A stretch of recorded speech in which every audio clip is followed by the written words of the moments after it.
Hello les amis, je vous retrouve pour une nouvelle vidéo sur le football français et la Ligue 1 et je vais vous présenter le résultat en statistique du match Lyon-Brest, un match fantastique qui a eu lieu ce 14 avril 2024 pour le compte de la 29e journée qui a vu la victoire de l'Olympique Lyonnais 4 buts à 3 contre Brest après un pénalty marqué à la 106e minute, un match à rebondissement où on avait face à face les deux meilleures équipes de 2024 et vu le résultat du match, il y a eu du grand spectacle entre Lyon qui est fait une remontée fantastique en championnat et Brest qui justifie sa deuxième place par un super jeu collectif. Et dans ce match-là, on a tout eu. Donc je vais revenir en détail sur toutes les statistiques et on va essayer de décortiquer tout ça. Alors dans ce match-là, l'OL a ouvert le score par Corentin Tolisso à la 18e minute sur une déviation de Jacques O'Brien. Et Lyon menait 1-0 à la mi-temps. À noter que Anthony Lopez a fait deux ou trois très très gros arrêts ou des arrêts qu'il a déviés sur ses montants sur des grosses occasions de Brest. Mais voilà, Brest poussait mais n'a pas réussi à, à égaliser en première mi-temps. Lyon a eu des occasions en contre-attaque. Ils ont mal géré les contre-attaques. Ils auraient presque pu marquer un deuxième but, mais que sur contre-attaque. Mais ils n'ont pas très bien géré. Et en deuxième mi-temps, Brest a renversé le match.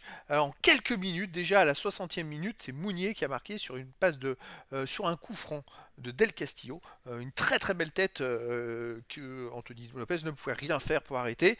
Ensuite, 4 minutes après, Romain Del Castillo a redonné l'avantage à Brest 2 buts à 1 et encore 4 minutes après il a remarqué sur une très belle action collective sur un gros pressing et puis voilà c'est vrai que ils jouent les uns pour les autres les Brestois et Del Castillo sur une passe de Doumbia c'est vrai que Doumbia aurait pu tirer parce qu'il était seul face à Lopez mais il décide de passer en retrait à Del Castillo qui n'a plus qu'à tirer dans la cage vide et c'est vrai qu'en 8 minutes Brest a renversé le match et là c'était vraiment hallucinant. Alors ça me faisait penser un petit peu au Lyon de début de saison qui encaissait des buts à tout va et puis qui n'arrivait pas à se ressaisir. Étonnamment, ça a été incroyable. 2 minutes après le troisième but de Brest, Lacazette sur un corner, donc parce que Cherki et Nouama sont rentrés à ce moment-là. Alors Cherki en ce moment, à chaque fois qu'il rentre, il renverse les matchs sur l'équipe de France, l'OL. Ça fait plein de fois de suite quand il rentre dans le match, l'équipe est menée et l'équipe gagne derrière. C'est ça hallucinant. Donc, Cherki tire un corner qui est dévié. Alors, je sais pas trop si c'est par un Brestois ou par un Lyonnais et qui arrive sur Lacazette qui reprend sous la barre au deuxième poteau pour revenir à 3-2. Et Lyon a continué à pousser et sur une contre-attaque, Cherki a décalé Tagliafico qui a mis une frappe croisée du gauche qui est passée, je crois, entre les jambes d'un défenseur et qui rentre. Et l'OL a égalisé 3 buts partout. Et là, c'est vrai que Lyon a commencé à pousser, ça râlait beaucoup. Alors pendant tout le match, il y a eu beaucoup de Brestois qui ont râlé sur toutes les décisions arbitrales. C'était un peu gênant. C'est vrai que moi c'est mon constat. Hein, c'est beaucoup de l'arbitre n'était jamais tranquille pour arbitrer et pour prendre ses décisions d'arbitrage. C'est vrai qu'il y avait toujours pour chaque contact, pour chaque machin, pour chaque situation un peu litigieuse, des Brestois qui venaient râler auprès de l'arbitre. Alors j'ai pas trop fait gaffe pour les Lyonnais, mais c'était un constat. J'ai constaté aussi deux ou trois fois que des Brestois se laissaient tomber sans vraiment être touchés ou dans la surface de Lyon ou quand il y avait danger et puis l'arbitre se laissait avoir en sifflant en leur faveur. Malgré tout, ils venaient quand même râler, être les premiers à râler sur l'arbitrage jusqu'à cette situation de jeu. Alors je sais plus à quel 80 et quelques minutes où les Smelou rentrent dans Tagliafico. Tagliafico veut le relever un peu, on va dire, rapidement. Ça s'ensuit une sorte d'échauffourée où Tagliafico et les Smelou se font expulser tous les deux. C'est vrai que bon, voilà, c'était peut-être pas nécessaire une expulsion, mais en même temps, il y a eu une accumulation tout le match et les deux équipes ont fini à 10 contre 10. Alors ça a un peu gâché la fin de match où c'était un peu mitigé et après il s'ensuit donc 8 minutes normalement d'arrêt de jeu et au bout de la 7e minute d'arrêt de jeu, un ballon dans la surface. La casette veut essayer de le prendre de la tête. Il y a un défenseur qui arrive et qui d'un pied très haut arrive à le dégager, mais le gardien rate complètement sa sortie et il rentre dans Alexandre Lacazette violemment.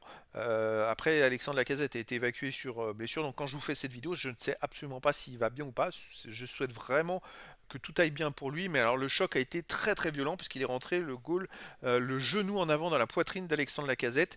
Donc il y a eu vraiment un gros moment de flottement, on suit échauffouré, bien sûr que l'arbitre a été appelé pour regarder la situation à la VAR, et il y a eu vraiment enfin, c'est une agression, même si Lacazette avait pas forcément le ballon à ce moment-là, le goal aurait dû maîtriser son geste et donc l'arbitre a sifflé penalty et c'est pour ça que Maitland Nice a marqué sur penalty à la 106e minute. Il l'a transformé déjà parce qu'il y a eu quasiment 10 minutes entre, c'est vrai que le temps qu'Alexandre Lacazette soit évacué, le temps que les échauffourées passent, le temps que l'arbitre puisse aller consulter la VAR, ça a été voilà jusqu'au bout du suspense. Moi, je pense que le pénalty est logique parce qu'il y a faute et il faut siffler ces actions dangereuses, que l'attaquant ait la balle ou pas. Bah, malheureusement, le gardien il maîtrise pas son geste, c'est dangereux. Voilà. Après, je suis pas partie prenant pour qui que ce soit, mais c'est dommage, je dirais, pour Brest que le match se termine de cette façon-là. Je trouve qu'ils ont pas mal géré la fin de match. Ils ont trop laissé le ballon aux Lyonnais alors que quand ils avaient le ballon, ils arrivaient à faire des bonnes choses. Après, à 10 contre 10, ils ont eu beaucoup de mal. À Lyon, je dis pas que Lyon arrivait à faire quelque chose non plus, mais c'était un peu... ça sentait le match nul jusqu'à cette erreur qui donne la victoire aux Lyonnais dans un match fantastique. Donc on va revenir sur les statistiques des deux équipes. Alors, possession de balle, on va voir s'il y a une domination, s'il y a quelque chose qui en sort. Lyon 51,8, Brest 48,2. Passe tentée, un peu plus pour Lyon, bah, ça reflète la possession de balle, passe réussie. On est à peu près dans les mêmes taux, hein. 84% pour Lyon, 86% pour Brest. C'est un match quand même très serré, hein. Même si Brest a marqué 3 fois de suite, même si en première mi-temps ils ont surtout dominé, mais en fait Lyon menait, donc c'était logique. Ouais.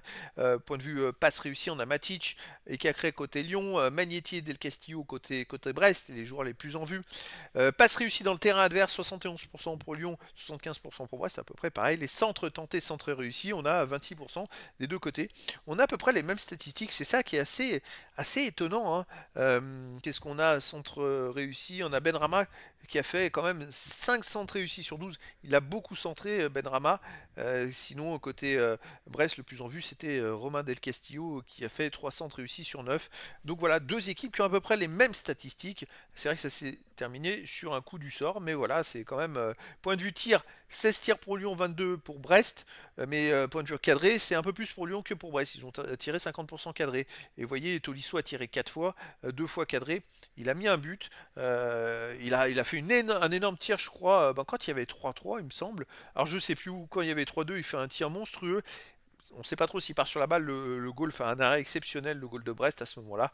Côté Brest, on a Del Castillo qui fait 3 tirs cadrés et qui marque 2 buts. Il fait un énorme match, Romain Del Castillo, contre son ancien club. Il me semble qu'il est lyonnais à la base, hein. Les tirs contrés, 3 pour Lyon, 10 pour Brest. Tirs hors surface, 5-12. Tirs dans surface, 11-10. Lyon a pu aller plus dans la surface proportionnellement aux tirs hors surface qu'ils ont pu faire. Les occasions 12-16, c'est assez équilibré, 17 pour les corners et donc 2 poteaux pour Brest en première mi-temps sur des déviations, enfin des arrêts d'Anthony Lopez. Au niveau des tacles, alors Brest a tenté beaucoup plus de tacles et réussi beaucoup plus de tacles. Ils ont été beaucoup plus agressifs, hein, les Brestois contre Lyon. Vous voyez, les joueurs, bah, on a Loco qui réussit 4 tacles sur 6. C'est vrai qu'il n'avait pas été très en vue en attaque. Par contre, en défense, il était très présent, Loco, très performant. Côté Lyon, bon bah Maitland Nice, Matic, on va dire, un tacle réussi sur 2 tentés, mais il n'y a pas eu plus que ça. Lyon joue surtout placé. Donc après le pourcentage de tacles réussis, bon, c'est pas, ça reflète pas grand-chose. Les dégagements, 15 pour Lyon, 23 pour Brest. Les duels tentés, c'est à peu près la même chose avec, étonnamment pour Lyon, Lacazette, 17 duels tentés. Alors il est allé au charbon jusqu'à cette faute contre lui. On va espérer qu'il n'est pas trop gravement blessé. Mais c'est le joueur dans le match qui a tenté le plus de duels. Alors pour un attaquant, c'est assez étonnant. Après, il y a Matic qui a 15. Et côté Brest, on a Mounier aussi qui va beaucoup au combat. Et Lesmelou aussi. C'est des guerriers. Et ils vont vraiment au combat. Mounier, il fait quand même 10 duels gagnés sur 15. C'est monstrueux. La casette, c'est 8 sur 17. Euh, voilà, Brest a gagné 53% de duels, Lyon 45. Et les duels aériens, avantage Lyon 59%, Brest 40%. Donc les duels aériens, un petit avantage pour Lyon. Au niveau des interceptions, alors 8-12, bon, c'est à peu près la même chose. Matic 3 pour Lyon, Doumbia 2 pour Brest. Sinon, les dribbles tentés 25-24, c'est pareil. Nuama, il a fait une rentrée, et puis Benrama qui dribble beaucoup pour Lyon. Del Castillo pour Brest, Loco aussi, qui dribble beaucoup. Dribble réussi, bon, Del Castillo, il fait 4 dribbles réussis sur 6. Il a fait un gros match hein, quand même, hein. Romain Del Castillo, il met 2 buts, et il était plus sur le terrain quand son équipe a perdu. Sinon, pourcentage de dribbles réussis, c'est à peu près la même chose. Vous voyez, Nuama, 3 dribbles réussis sur 6. Il a fait une grosse rentrée très percutante aussi, Nuama. Ballon perdu, 119 pour Lyon, 91 pour Brest, beaucoup plus pour Lyon. Mais c'est vrai que Benrama, par exemple, il perd de ballon, il prend beaucoup de risques. Et côté Brest, c'est Del Castillo qui prenait aussi beaucoup de risques et qui en a perdu 20. Et ballon récupéré, vous voyez, Benrama, il en récupère 7 aussi, hein. C'est-à-dire qu'il en perd beaucoup, mais c'est un gros travailleur. Donc il tente beaucoup de choses, mais il en récupère beaucoup. Et côté Brest, on a Magnetti qui en récupère 8, Loco qui est 8. Voilà, c'est des vrais guerriers. Allez, les hors-jeu maintenant. 3 pour Lyon, aucun pour Brest. Les fautes, 12 pour Lyon, 6 pour Brest. Il n'y a pas eu tant de fautes que ça, hein. C'était un match où ça joue au foot. Un beau match. Franchement, les fautes subies, 6 pour Lyon, 11 pour Brest. Donc, un match plutôt propre malgré qu'il y ait eu quand même pas mal de râlements. Voilà, et je pense que l'arbitre a peut-être laissé jouer aussi énormément pour favoriser le jeu. Et bah, le résultat est là. Je pense que tous les spectateurs et téléspectateurs ont pu être contents de voir un tel match et avoir autant de spectacles. Je pense qu'il faut les laisser, les arbitres aussi, faire leur boulot tranquillement. Ça sert à rien de râler, de revenir sur les décisions arbitrales sans arrêt. De toute façon, ce qui est dit est dit. En plus, il y a la VAR qui peut intervenir. Enfin, enfin, moi, je vois râler, c'est leur mettre la pression. Et après, c'est influencer le fait qu'ils puissent faire des erreurs. Et après, ça va être encore pire ici et ça. Moi, je pense qu'il faut les laisser tranquilles et faire un point après le match et voir ce qui peut s'améliorer. Mais si les joueurs, les équipes sont tout le temps en train de revenir sur les décisions d'arbitre, ben, on va droit dans le mur, hein. À un moment, il va y avoir des gros clashs de partout. Et c'est bien dommage. Allez, les gardiens, 4 arrêts partout. Relance main tentée, bon, 7-7. 4-4 côté Brest, c'est à peu près pareil. Les passes tentées, passes réussies, 29 sur 31, 14 sur 7. Alors Lyon a été un peu plus dominé, surtout en première mi-temps. Et là, c'est vrai que Lopez, il a peut-être tenté peut-être des relances ou des choses comme ça. Mais sinon, dans le jeu, en fait, les Lyonnais, quand ils avaient la balle, ils n'hésitaient pas à repasser par Lopez. Que Brest ne passait pas. Lyon reculait beaucoup plus que Brest quand Brest avait la balle. Et ils n'avaient pas besoin de repasser par leur gardien. C'est ce qui fait que Lopez a touché beaucoup plus la balle, on va dire. Allez, les statistiques des joueurs, les amis. Alors, on va commencer par les passes réussies, passes tentées, centres réussis, centres tentés. Alors, on l'a déjà vu un petit peu les joueurs qui sortent du lot, mais on a par exemple 100% de passes réussies et tentées par Jack O'Brien. Sinon, on a 91% par Mata, 41 passes réussies, 45 tentées. Donc, c'est les joueurs 50% pour Macic. 86% de passes réussies pour Macic. Et alors par contre Macic il fait souvent des gros décalages et c'est vrai qu'il prend des risques sur ses passes donc il y a quelques passes ratées. Ça paraît logique. Sinon on va aller voir les attaquants. Lacazette il a tenté que 15 passes, il en a réussi 10. Benrama 27 passes tentées, 19 réussies. Cherki qui fait une énorme rentrée, je crois qu'il joue que les 20 dernières minutes et il touche quand même, il tente 19 passes, il en a réussi 15. Il était très présent. Les centres tentés, centres réussis, Benrama c'est 5 sur 12, vous voyez. Après il y a pas mal de joueurs qui ont Tagliafico 1 sur 4 et sinon pas mal de joueurs qui ont participé au jeu côté Lyon. Côté Brest, alors on voit pareil le défenseur Chardonnay 34 passes tentées, 34 réussies. Et sinon les autres joueurs, il y a des coups de moins bien, mais alors on va aller voir Magnetti, vous voyez 47 sur 48. Qu'est-ce qu'on a d'autre? Brassier, le défenseur 32 sur 41. 31 sur 32 pour Loco. Il a fait un bon match, hein, Loco, franchement. Alors en attaque, il a peut-être pas assez été présent parce qu'il était bien cadenassé par les joueurs lyonnais. Je vois que les attaquants sont revenus défendre sur lui plusieurs fois, mais sinon il est vraiment très présent. C'est un vrai guerrier quoi. Au centre, il fait 2 sur 7, mais c'est vrai que c'est quand même un défenseur, hein, attention. Sinon, les Smelou, 33 passes réussies sur 40 tentées. Donc voilà, après, tous les joueurs ont participé. C'est une équipe qui est très collective, où tous les joueurs touchent la balle. Sinon, on peut voir que Del Castillo, c'est 3 sur 9 en termes de centre. Et puis après, voilà, et j'ai pas plus. Euh, j'ai pas plus de stats. Alors, je vois d'autres joueurs. On va passer les autres joueurs qui me paraissent, ça me paraît pas parlant. Alors là, qu'est-ce que j'ai d'autre?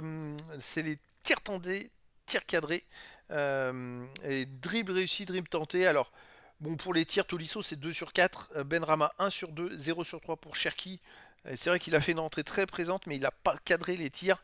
Ce qui est dommage pour lui maintenant là, il fait 2 sur 3 en tir cadré, tir tenté. Bon, je sais pas si je pense que ça inclut le penalty, hein.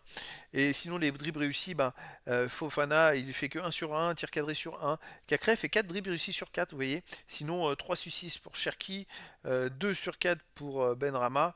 Et Lacazette fait 2 sur 2. Euh, c'est bon, c'est une équipe qui a pas trop, il n'y a pas eu d'individualité qui ont vraiment surperforé, si ce n'est l'entrée de Cherki qui a été quand même très importante.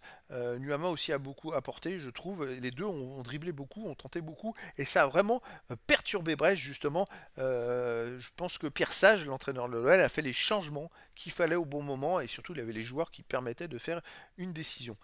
Côté Brest, on a pour les tirs, c'est un peu moins flamboyant, on va dire Satriano l'attaquant 1 sur 4, 3 sur 3 pour Del Castillo qui fait un match, un énorme match franchement. Il fait une passe décisive de but et il fait 3 sur 3 au tir 3 cadré sur 3 tirs tentés, 4 dribbles réussis sur 6.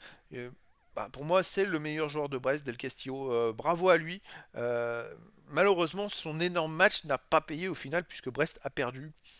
Et donc voilà, vous voyez les statistiques. Allez, maintenant on arrive les duels gagnés, duels tentés, tacle réussi, tac tenté. Alors, côté Lyon, on voit 9 sur 15 pour Matic, c'est quand même pas rien. Maitland Nice 4 sur 7.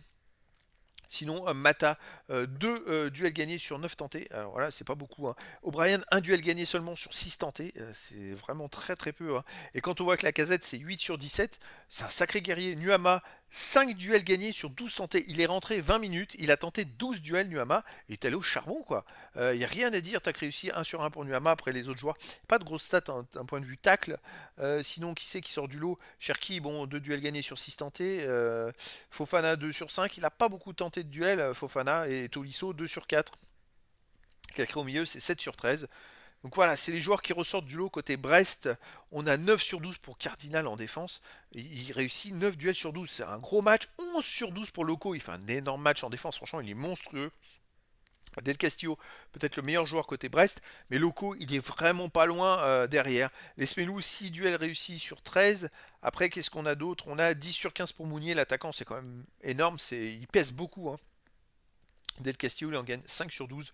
Et puis après, voilà, ce sont les joueurs qui sortent vraiment du lot. Sinon, les tacs tentés, tacs réussis. Cardinal, c'est 3 sur 5. 4 sur 6 pour Loco. Franchement, Loco, il m'a vraiment impressionné en défense. Il a été vraiment présent. Allez, les interceptions, ballon récupéré, ballon perdu, faute, faute subie, hors-jeu, jaune, rouge, voilà, plein de stats côté Lyon. Interception, on a 2 pour O'Brien, 3 pour Matic, puis quelques autres. Les ballons récupérés, c'est assez équilibré, il y en a beaucoup, un peu de partout.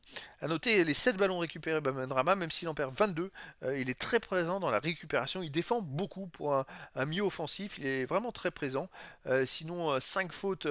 La casette il fait 5 fautes, il en subit 2. Mais il est allé au charbon, hein. On a vu, il a joué beaucoup de duels. Voilà, c'est les joueurs qui sortent du lot pour Lyon. Côté Brest, on a 2 interceptions pour le Cardinal avec 4 ballons récupérés, 8 ballons perdus. C'est quand même pas mal. 2 interceptions et 8 ballons récupérés pour Loco qui en perd que 10. En défense, il est monstrueux avec Del Castillo. Vous voyez le rapport, il perd beaucoup plus de ballons, mais après il prend beaucoup plus de risques dans son jeu. Si ce n'est qu'il était très performant en attaque, Loco a eu un peu moins de réussite en attaque sur les centres ou des choses comme ça. Mais voilà, en défense, le meilleur joueur de Brest, c'est quand même Loco. Il est vraiment au-dessus du lot comparé aux autres. En tout cas, voilà les statistiques de Brest à ce niveau-là. Sinon, j'ai pas noté les jaunes et les rouges. Vous voyez, un petit oubli de ma part, mais surtout qu'à la fin ça s'est terminé à 10 contre 10. Mais vu qu'il y a eu que 12 fautes d'un côté pour Lyon et 6 fautes de l'autre, voilà, il y a eu quelques jaunes, mais bon, c'est pas plus que ça, parce qu'il n'y avait pas tant de fautes que ça en fait. Allez, on arrive maintenant au classement de la Ligue 1, mise à jour après cette journée un peu tronquée, puisqu'il y a 3 équipes qui n'ont pas joué. Il y a eu 3 matchs en moins, puisque le PSG, Marseille et Lille les matchs ont été reportés. Et donc, Brest déjà. Brest, on va commencer par Brest, est toujours deuxième de Ligue 1 devant Monaco, et avec 4 points d'avance sur Lille. Ils ont qu'un point d'avance sur Monaco, 4 points d'avance sur Lille. Et derrière, je vois que Nice est quand même très très lent, ils sont à 9 points, même si les 3 équipes derrière eux n'ont pas joué, donc un match de moins. Donc effectivement, si Monaco gagnait son match en retard, il serait devant Brest. S'il y a match nul, c'est encore Brest qui serait devant. Donc ça laisse un peu la chance aux autres de revenir. Mais c'est vrai que s'ils continuent à jouer comme ça, Brest, il y a des chances qu'ils finissent sur le podium de la Ligue 1 parce que c'est largement mérité. De son côté, Lyon fait une remontada de fou. Ils sont maintenant 7e. Alors attention parce que Marseille n'a pas joué, mais Marseille a 2 points de moins, hein. Donc si Marseille gagnait son match en retard, il pourrait passer devant Lyon. Et Lyon serait 8e, mais bon, 7e avec 41 points en 29 matchs, 12 victoires, 5 nuls, 12 défaites, 38 buts marqués, 45 encaissés, moins 7 de différence de but. Je rappelle que Lyon était dernier en novembre dernier avec seulement 13 points. Ils étaient au fond du gouffre. Je crois qu'il y a même avant ces 13 points, ils en avaient que 7. Ils ont gagné que fin novembre, un truc comme ça, ou qu'en novembre, leur premier match. Et ils étaient à 20 points de toutes les autres équipes, à 10 points des premiers non relégables. C'était assez hallucinant. Et regardez-moi ça, ils ont maintenant 15 points d'avance sur les premiers relégables, avec en plus, il reste encore 5 matchs à jouer. Alors le coach, déjà quand il a repris, Pierre Sage, il a repris l'équipe, il a annoncé que pour se maintenir, il fallait 35 points, il espérait les avoir. Déjà à la trêve, ils ont essayé de se faire un petit challenge. Ils l'ont eu, mais mieux que ça, ce qui paraissait incroyable vu les adversaires. Après, ils ont dit on va essayer d'avoir 35 points. Bon, on va essayer. Et puis finalement, bah, ils ont explosé ces 35 points. Ils ont même déjà 6 points de plus que les 35 espérés. Et alors qu'il reste encore 5 journées, les amis. Alors Lyon, on va affronter, je crois qu'ils affrontaient les 4 dans les 3 prochains matchs, en 4 matchs, ils affrontaient les 4 premiers. Donc prochain match, ça va être le PSG, Monaco et Lille. Et après, il restera 2 matchs contre des équipes un peu moins bien classées. Donc c'était le moment pour eux. Mais puisque le PSG est en finale de Coupe de France contre Lyon, si le PSG gagne contre Lyon en Coupe de France, ça veut dire que ça va libérer le septième du championnat pour une place qualificative pour la Coupe d'Europe. Et Lyon vient de reprendre cette septième place pour la première fois. Alors ils se donnent deux cordes à leur arc, une en championnat et une en Coupe de France pour espérer aller en Coupe d'Europe, ce qui serait assez hallucinant vu leur début de saison. D'ailleurs, je crois que Lyon, sur la deuxième partie du championnat, est la meilleure équipe. Alors ils étaient la plus mauvaise en première partie, et en deuxième partie, c'est la meilleure. C'est Je sais bien qu'il y a des progressions et des choses comme ça, mais passer d'un extrême à l'autre aussi vite, ça paraît assez incroyable comment une mécanique ne tournait pas et comment d'un seul coup elle se met à tourner. Il y a eu des recrues, mais il y a aussi le facteur chance qui joue comme cette victoire contre Brest. Et donc voilà, en tout cas, pour terminer cette vidéo, voilà, c'était un super match entre Lyon et Brest. Lyon, bah, c'est l'équipe de 2024. Brest, ça l'était aussi puisque c'était les deux meilleures équipes de ce début d'année, et Brest qui a démontré dans cette rencontre que c'était normal qu'il soit sur le podium de Ligue 1 avec un super jeu collectif, et Lyon a démontré aussi bah, que c'était à nouveau, c'est plus la même équipe que l'année passée, qu'ils avaient une âme de guerrier pour pouvoir faire une remontada, donc un match fantastique les amis, et donc c'est pour ça que je voulais vous présenter les statistiques et pouvoir vous faire un petit débrief de cette rencontre, parce que c'est pas tous les jours qu'on peut voir des matchs comme ça qui vont jusqu'au bout du suspense, et quand il y a deux équipes qui jouent, il y a beaucoup d'occasions, beaucoup de buts. Et donc voilà les amis, et eh ben écoutez, je m'arrête là pour cette vidéo et je vous dis à très bientôt pour une nouvelle vidéo.